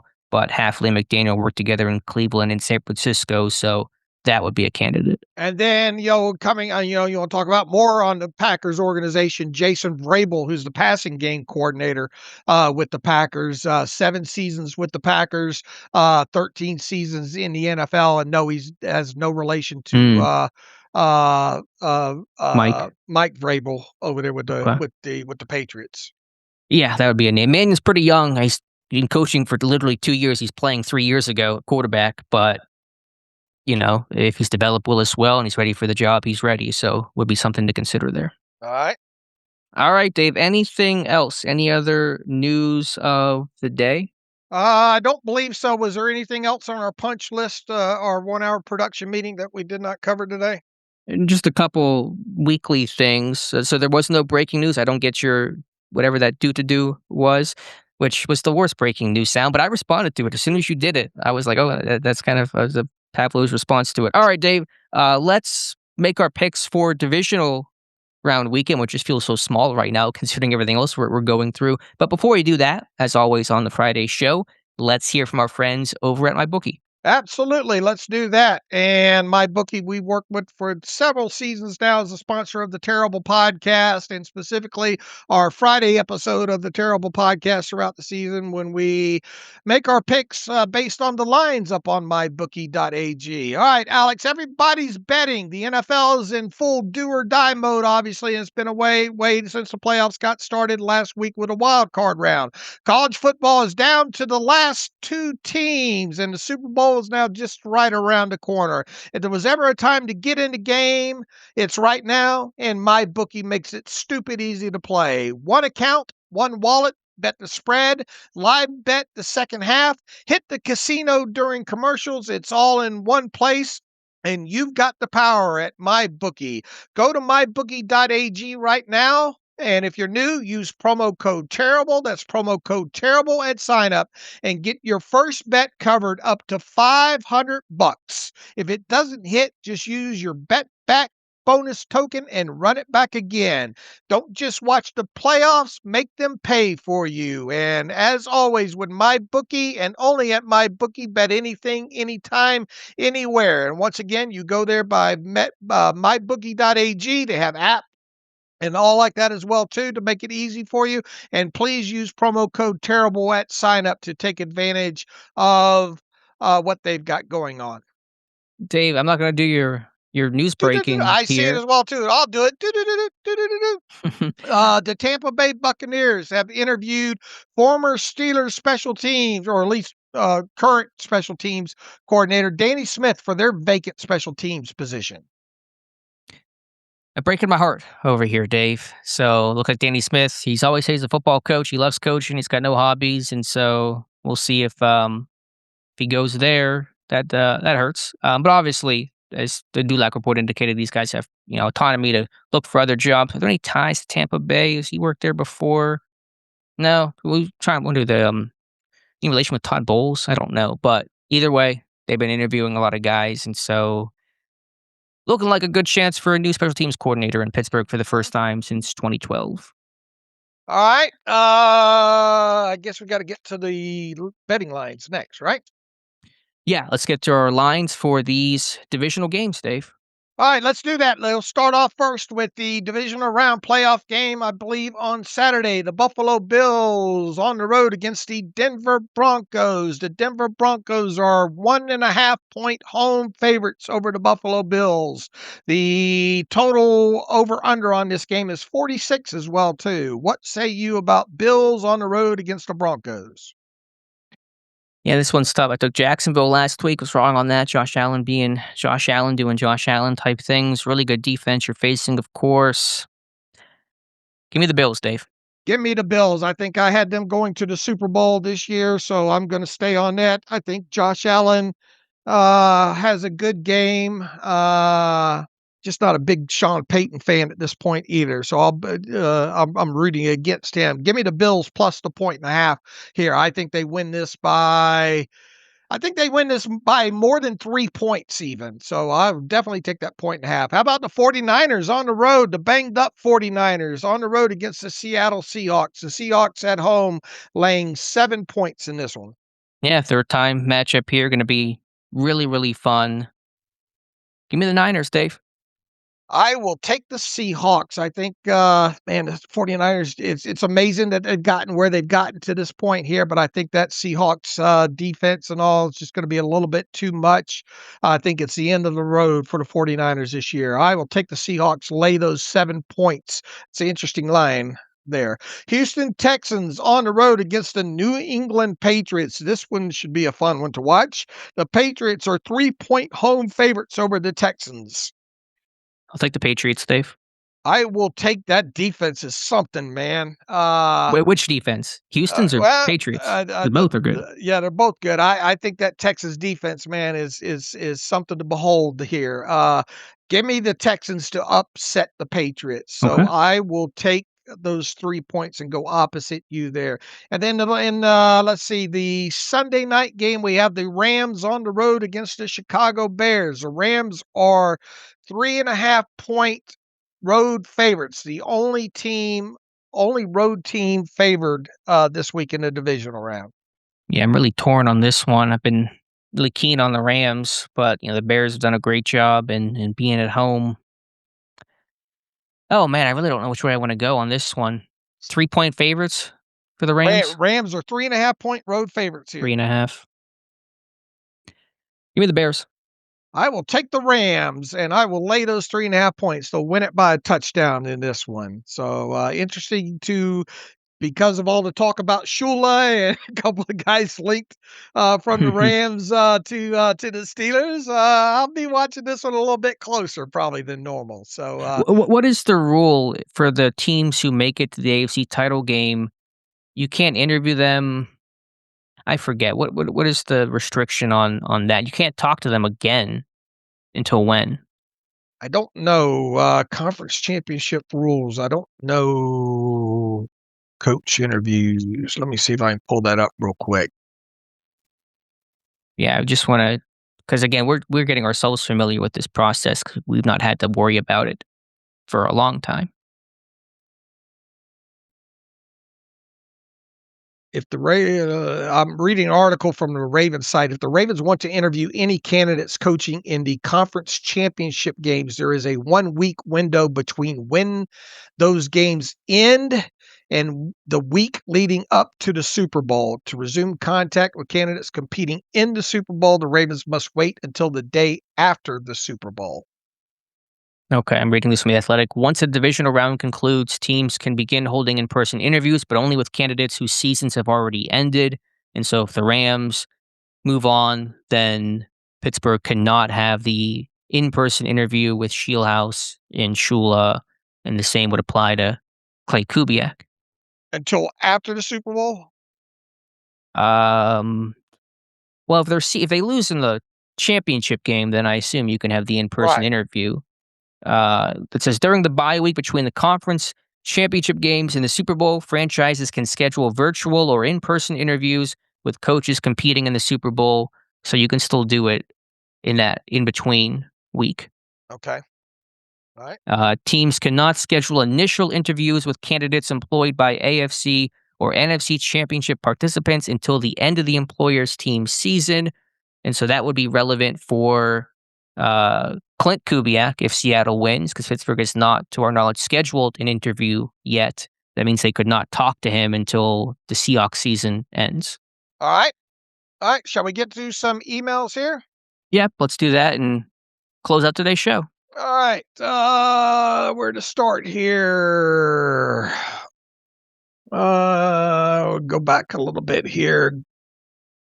Great. Kenny. Did we talk to Grant Kenny? No, a day ago. This came in. Hey, David Knox, just a thought I had. I wanted to get both of your takes. I know there is something to be said about Tomlin's lack of coaching tree, and although I agree with what Alex said on the Wednesday podcast about coaching being way more than scheme, I think that you should surround yourself with a great OCDC to make up your limitations. That's just a basic leadership principle. Could this have been Tomlin's biggest weakness?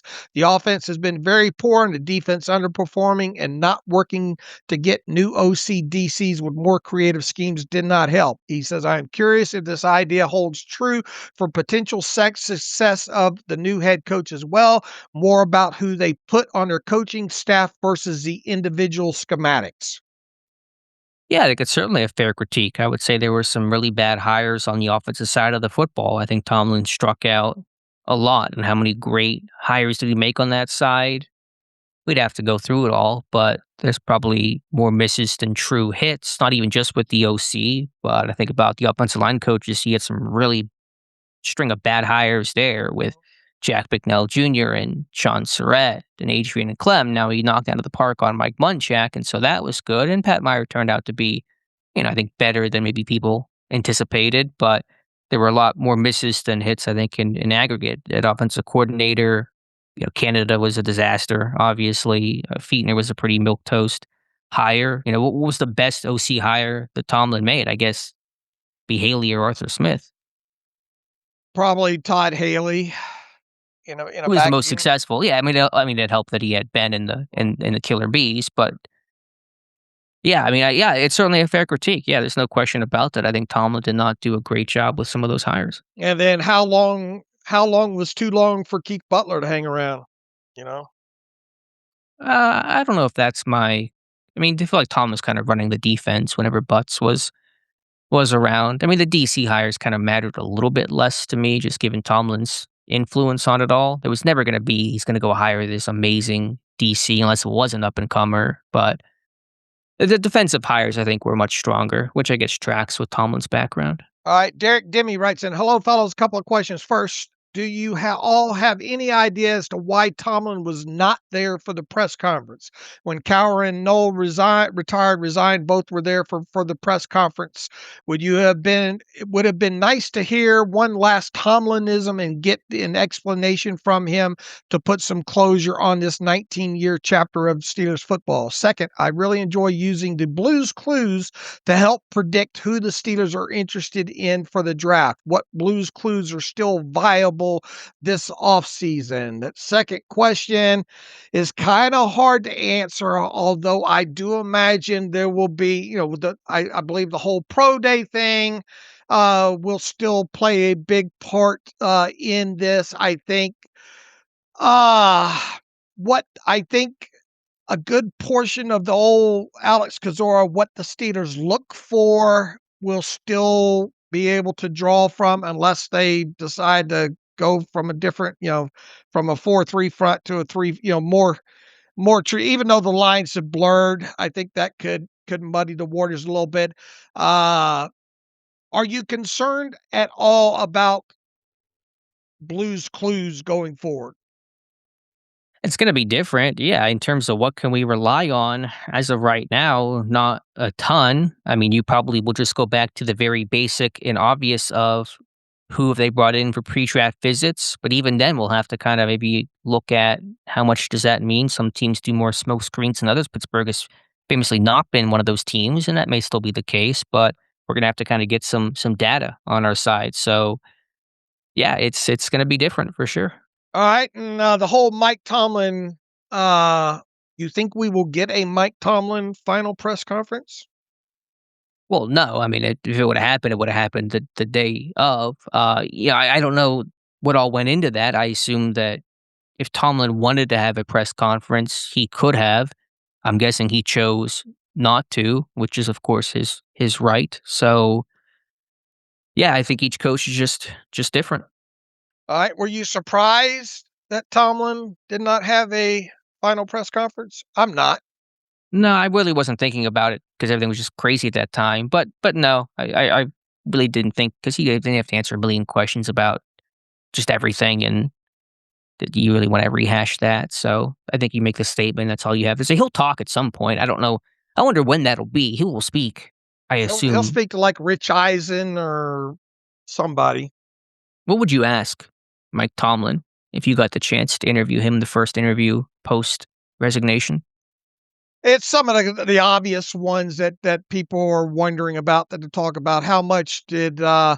Uh how much did the whole fire Tomlin thing, and how much did the noise get to him, I guess.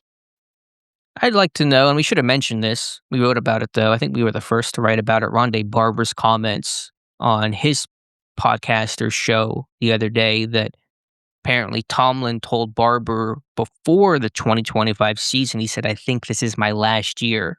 And obviously that became true. So I feel like Tomlin went into the year having a decent feeling of where he was going to end up after the year. And obviously he didn't make his decision right after the game ended. He probably knew exactly where he was going to be, before Pittsburgh even kicked off against Houston. So I guess my question would just kind of be take me through the process of when you started thinking about ending your coaching tenure, at least in Pittsburgh, and when did that decision kind of become final? All right.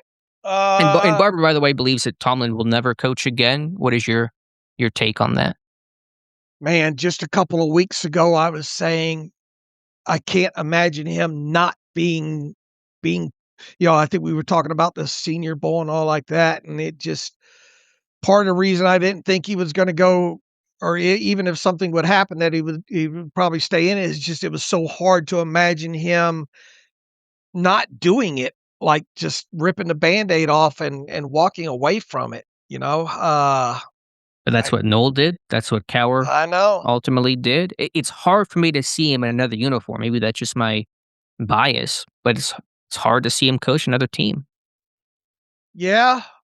Money talks though, and a year off can change Yeah. perspective and all. I just, in my heart of hearts, I feel like there's a fire that still burns within him. So why did he walk away then? Yeah. I mean, there's an explanation. You could just be burned out and then Yeah. just have to rekindle that. I mean, that is an answer to it. I don't know what's going to happen. I'm not even sure if Mike Tomlin knows what's going to happen right now. He might sit there, even if he sat there today and felt like I'm never coaching again. That feeling could change, of course, a year from now. So I'll just say I won't be shocked by anything he does, but I certainly will not be shocked if he is done coaching for good. And he can still stay close to the game, whether that's TV, whether that's he's Mike Tomlin. He can do whatever he wants, and he'll find a way to make it happen. So I'm just not going to be shocked by anything, but I think he certainly could be done for good. He'd make a fortune on the talk on a motivational speaker circuit too. Yeah, and he could also get into volunteering and work with youth programs. He's done a lot of that in Pittsburgh. He's not always done, but I think always been at least part of the Man Up convention or seminar that takes place a little north of Pittsburgh each year. I went to it one year. Tomlin wasn't there personally, but he's been part of it. So there's a lot of things he could do. Go back home to Virginia and do a youth program there. I mean, the possibilities are endless, of course. So who knows? All right, let's take one more from Jay here as we get on the 2-hour mark here. Quick thought on the coaching search. If you do not have a quarterback, and we do not, the entire organization should be aligned around two goals. One, taking as many legitimate swings as possible at finding an elite quarterback. Stop throwing away draft capital, get more. Number two, building the roster in a way that is ready to capitalize the moment you do find one. He goes on to say the coaching hire sets that direction. For that reason, the head coach should have an offensive play caller who owns the offense and the quarterback evaluation process. Anything else adds unnecessary risk. You want a single vision, a stable system, a clear accountability. When coordinators change and the head coach does, does not truly own the offense, it becomes harder to know what you actually have at quarterback. If the goal is sustained contention rather than short-term spike, maximizing the quarterback has to come first. An offensive head coach gives you the cleanest evaluation environment while keeping the offense consistent as you continue to take swings. It also lowers the risk that early success forces you into another reset. My parameters, he writes, for the next coach are simple. Are you young enough to grow with the team? Number two, do you have real time on task running an offense or team? Number three, have you shown consistent offensive results? Through that lens, candidates like Stefanski, McDaniel, Klay Kubiak stand out. I am also intrigued by Clayton Adams and Frank Smith as younger upside bets. I mean, look, getting the next franchise quarterback in this organization is obviously a huge thing that needs to be accomplished. And way the draft is setting up, at least for this year, it doesn't seem very likely. I mean, do you want this all? Do a big conversation is obviously going to be Ty Simpson at this point because you got the Oregon kid going back. Some of these other guys are going back. The Oklahoma quarterback's going back.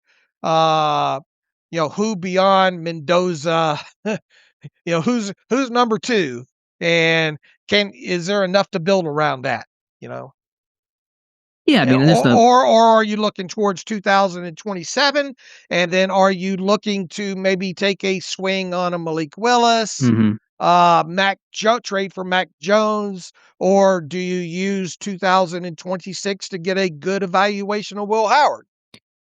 Yeah, those are all valid paths and all things we'll talk about. I think it's probably some sort of bridge in 26 with the names you mentioned, and then have an eye and keep that door open for 27. Yeah, obviously, franchise quarterback is name of the game. I don't think you have to be just an offensive guy to evaluate that, though. I think that as a coaching staff, as a front office, you can still find that guy.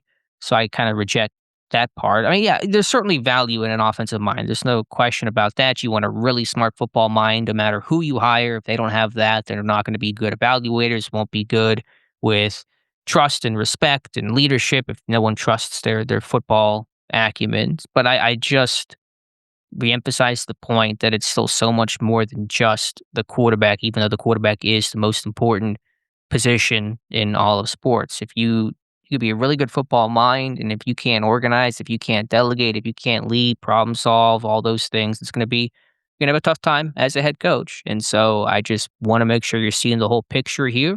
Again, offensive guys certainly could be the answer. I think Klay Kubiak is interesting, a name that we have to probably still learn more about.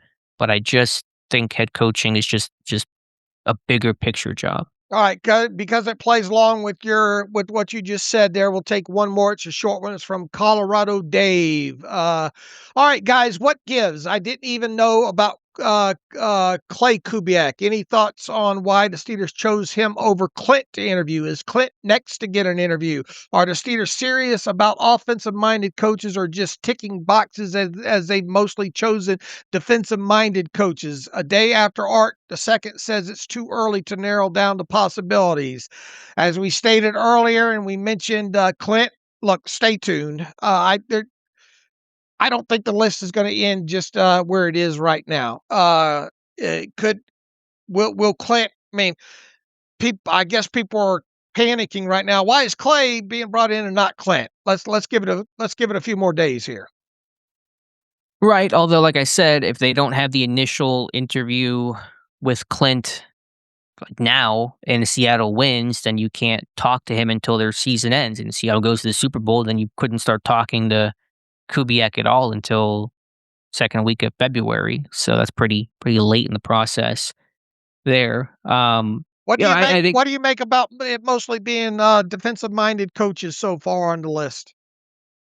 Well, again, we want to see the whole list, and I'm not sure if we're quite there yet. But it's the Steelers. It's how they've hired their last three guys. It's still an organization steeped in defensive play, kind of leading the front. So we'll see. Again, you talk to a bunch of guys. the hire is all that matters. They could bring in 9 defensive guys, 1 offensive guy. And if it's the 1 offensive guy as the hire, then there you go. And that's all that anyone cares about. And a year from now, we're not thinking about that other stuff. So again, the hire is all that matters. With Klay Kubiak, I think the development of Brock Purdy's really interesting and attractive. Working for Kyle Shanahan's attractive. The family tree growing up as a football kid, I think is attractive. So we'll see where it goes. All right. Got other emails in here. We apologize if we have not gotten to them. Once again, if we did not get to your email and you think it's still pertinent, come to Monday's show, either resend it or bump it back up, whatever you need to do there. We'll try to get to several more on Monday. We'll be talking about whatever other candidates have been brought in, more thoughts on the candidates that are already on the list. We'll talk about the divisional round games, obviously, and whatever else hits the news cycle during that time as well, too. So in the meantime, you can follow me on Twitter/X at Steelers Depot. Follow Alex at Alex_Kozora. Follow the show at Terrible Podcast. Email the show, theterriblepodcast@gmail.com. If you like what we do and want to donate to the cause, SteelersDepot.com. Hit the donate button. Also, if you like an ad-free version of the site, SteelersDepot.com. Hit the ad-free button, follow the directions that way to get yourself a username and password, and then hit the login button to utilize, to take advantage of the ad-free version of the site. So until Monday, as always, thanks for listening to the Terrible Podcast with Dave and Alex.